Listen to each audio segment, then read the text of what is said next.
Assalamualaikum warahmatullahi wabarakatuh. Halo pemirsa dimanapun kalian berada, salam sejahtera untuk kita semua.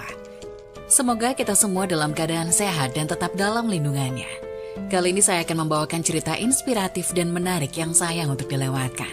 Semoga kisah ini bisa memberikan manfaat dan pelajaran untuk kita semua.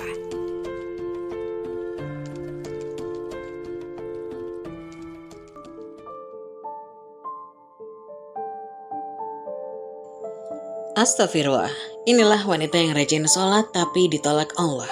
Ternyata akibat lakukan hal ini di dunia. Salah satu keistimewaan untuk wanita dari Allah Subhanahu wa Ta'ala adalah diperbolehkannya mereka untuk meninggalkan sholat. Namun tentu saja hal ini hanya bisa dilakukan pada saat menstruasi saja. Selebihnya, sholat adalah ibadah wajib yang harus dijalankan dan berdosa jika ditinggalkan.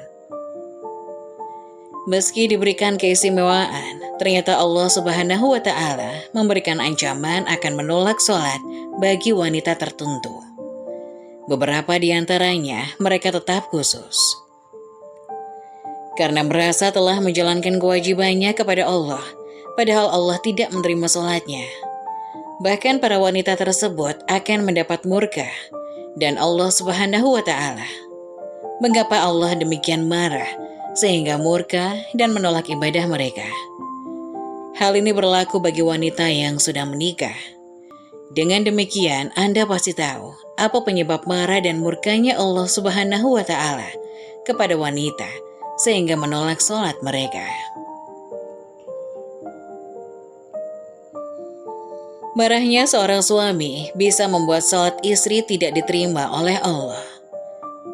Sholatnya istri ketika suami marah akan membuat Allah murka dan sholatnya itu pun tertolak.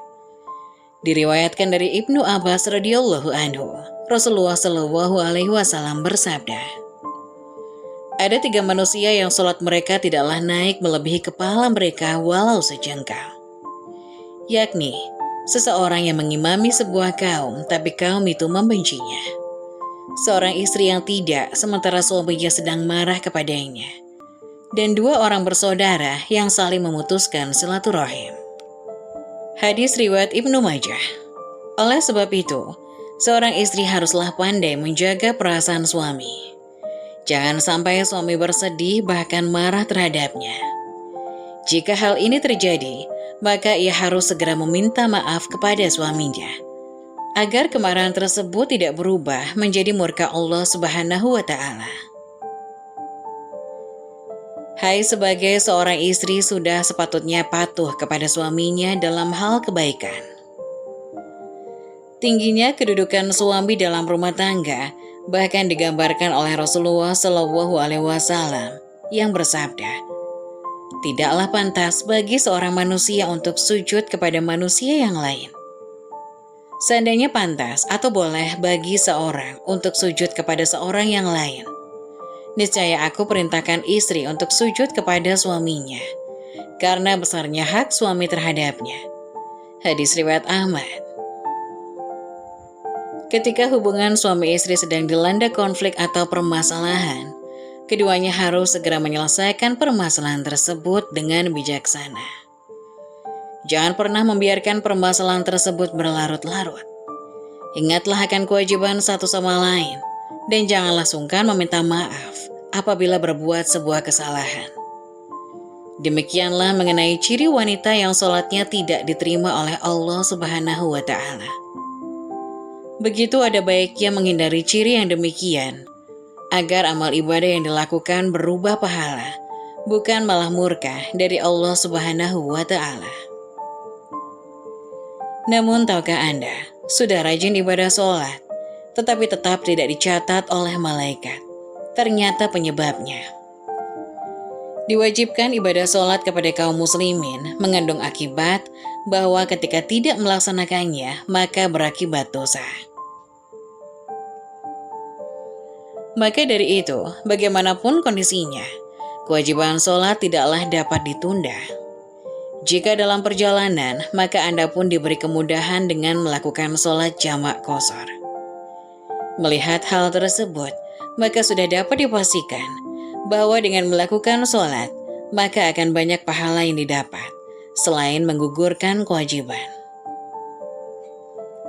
Namun begitu, ada sebuah ibadah sholat yang rajin dikerjakan, tapi justru beribadah dengan rutin, tentu dengan harapan akan mendapatkan berkah pahala dari amalan yang baik, malah sebaliknya yang didapat. Ternyata ada ibadah yang sering dilakukan tapi justru tidak memperoleh apa-apa. Dari niat saja, jika niat yang baik langsung dicatat amalnya. Namun bisa juga sebaliknya, seperti rajin sholat tapi amalnya tidak dicatat malaikat. Lantas apa penyebabnya? Rasulullah Shallallahu Alaihi Wasallam menyampaikan kekhawatiran tentang sesuatu yang di kemudian hari bisa menjangkiti umatnya. Rasulullah Shallallahu Alaihi Wasallam bersabda, "Sesungguhnya ada sesuatu yang aku takutkan. Di antara sesuatu yang paling aku takutkan menimpa umatku kelak, yaitu syirik kecil." Para sahabat bertanya, "Apakah syirik kecil itu, wahai Rasulullah?" Beliau menjawab, yaitu riya. Dalam sebuah hadis diceritakan pula bahwa di akhirat kelak akan ada sekelompok orang yang mengeluh, merangkak, dan menangis. Mereka berkata, "Ya Allah, di dunia kami rajin melakukan sholat, tapi kami dicatat sebagai orang yang tidak mau melakukan sholat." Para malaikat menjawab, "Tidakkah kalian ingat pada waktu kalian melakukan sholat, kalian bukan mengharapkan ridho Allah Subhanahu wa Ta'ala, tapi kalian mengharap pujian dari manusia. Kalau itu yang kalian cari, maka carilah manusia yang kau harapkan pujiannya itu." Jelas sudah bahwa kualitas setiap amal ibadah berbanding lurus dengan kualitas niat yang melatar belakanginya. Jika niat kita tulus, maka tulus pula amal kita. Tetapi sebaliknya, bila niat kita bengkok, maka amal kita pun akan melenceng. Agar niat kita senantiasa lurus dan ikhlas, alangkah baiknya apabila kita menghayati kembali janji-janji yang selalu kita ucapkan saat sholat. Sesungguhnya sholatku, ibadahku, hidup dan matiku hanyalah untuk Allah Subhanahu wa Ta'ala. Seru sekalian alam. Semoga amal ibadah kita semua semakin ditingkatkan, sehingga kita bisa menabung amal dan pahala sebagai bekal di akhirat kelak. Amin ya Rabbal Alamin. Adapun golongan orang yang sholatnya tidak diterima, orang munafik, pemimpin zalim. Sholat adalah ibadah yang wajib dikerjakan setiap umat muslim, khususnya sholat 5 waktu. Namun ternyata tidak semua sholat yang dikerjakan seseorang bernilai ibadah dan diterima Allah Subhanahu wa Ta'ala. Kewajiban mendirikan sholat termaktub dalam Al-Quran Surah An-Nisa ayat 103, yang artinya, sungguh, sholat itu adalah kewajiban yang ditentukan waktunya atas orang-orang yang beriman. Setiap umat muslim yang telah memenuhi syarat dianjurkan mendirikan sholat. Siapapun yang menjaga sholatnya, maka Allah Subhanahu wa Ta'ala akan menjaminkan keselamatan di dunia dan akhirat. Namun ada beberapa golongan orang yang meskipun mendirikan sholat namun tidak diterima. Dalam surah Al-Ma'un ayat 4, dijelaskan bahwa ada segelintir orang yang celaka meskipun telah mendirikan sholat. Yang artinya, maka kecelakaanlah bagi orang-orang yang sholat. Menurut tafsir Ibnu Katsir, dijelaskan bahwa Ibnu Abbas dan lainnya mengatakan bahwa makna yang dimaksud dalam surah Al-Ma'un ayat 4 ialah orang-orang munafik yang mengerjakan sholatnya terang-terangan. Sedangkan dalam kesendiriannya mereka tidak sholat. Karena itulah disebutkan oleh firman-Nya, bagi orang-orang yang sholat, yaitu mereka yang sudah berkewajiban mengerjakan sholat dan menetapinya, kemudian mereka melalaikannya. Hal ini ada kalanya mengandung pengertian tidak mengerjakannya sama sekali. Menurut pendapat Ibnu Abbas, atau mengerjakannya bukan pada waktu yang telah ditetapkan baginya menurut syara', bahkan mengerjakannya di luar waktunya. sebagaimana yang dikatakan oleh Masruq dan Abu Duha. Allah Subhanahu wa Ta'ala berfirman dalam surah An-Nisa ayat 142, yang artinya, sesungguhnya orang-orang munafik itu menipu Allah, dan Allah akan membalas tipuan mereka. Dan apabila mereka berdiri untuk sholat, mereka berdiri dengan malas. Mereka bermaksud ria di hadapan manusia, dan tidaklah mereka menyebut Allah kecuali sedikit sekali. Quran Surat An-Nisa ayat 142. Golongan orang yang sholatnya tidak diterima. Mengutip buku 10 Hikmah Bersiwak dan Nasihat dalam Taurat oleh Muhammad Nawawi bin Umar Al-Jawi, dijelaskan Rasulullah Shallallahu Alaihi Wasallam pernah bersabda tentang orang-orang yang sholatnya tidak diterima. Artinya, 10 orang yang sholatnya tidak diterima Allah Subhanahu wa Ta'ala. Rasulullah Shallallahu Alaihi Wasallam menyebut satu persatu jenis orang yang sholatnya tidak diterima Allah. Pertama, orang yang sholat sendirian tanpa membaca Al-Fatihah. Kedua, orang yang tidak mau mengeluarkan zakat. Ketiga, orang yang mengimami sholat suatu kaum, sementara kaum itu benci. Keempat, budak yang melarikan diri dari tuannya. Kelima, peminum arak atau khamar. Keenam, istri yang bermalam sementara suaminya tidak ridho kepadanya. Ketujuh, wanita merdeka yang sholat tanpa memakai kerudung. Kedelapan, pemakan riba. Kesembilan, pemimpin yang zalim.